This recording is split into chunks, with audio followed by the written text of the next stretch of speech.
Washington, D.C. hosted some of the largest anti-racism protests in the country under the watchful eye of local and federal law enforcement, assisted by National Guard troops brought in to quell violence and unrest. And what we saw over the past week is really a city out of control. And I'm happy to say that over the last several days, we've seen that violence decrease. Acting U.S. Department of Homeland Security Secretary Chad Wolf attributes the decrease in violence to the increased security presence on the streets of the nation's capital. So we'll continue to monitor that, and we'll pull back the number of assets that we have in D.C. As that violence decreases. On Sunday, President Donald Trump said he ordered National Guard troops in D.C. to withdraw as the violence turned to mostly peaceful protests in recent days. But the role of U.S. troops during unrest has become a hotly debated issue.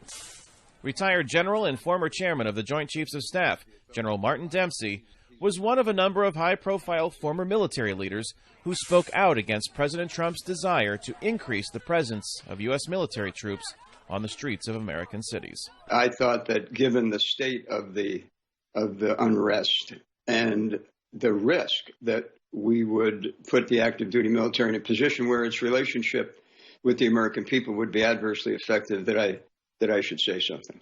Washington, D.C. Mayor Muriel Bowser sent a letter to President Trump requesting the removal of additional law enforcement and National Guard troops not from Washington, D.C.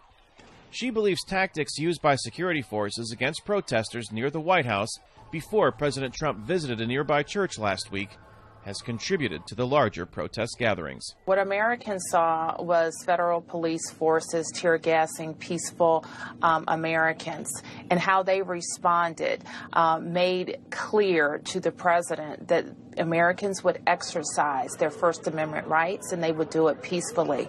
And what he actually did, as you saw for the remaining days, was turn out more people and more people who were there for peaceful protest. As large crowds gathered for protests throughout many American cities, mourners from across the country filtered into George Floyd's home state of North Carolina to attend memorial services near the town where he was born. I felt a wave of emotions, feeling overwhelmed, a sense of grief and wanting to cry.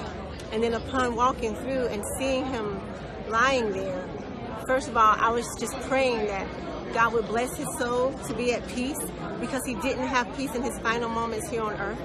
Floyd's family and friends now prepare to say their final goodbyes during funeral services planned later this week in Houston, Texas. Kane, Farabaugh, VOA News.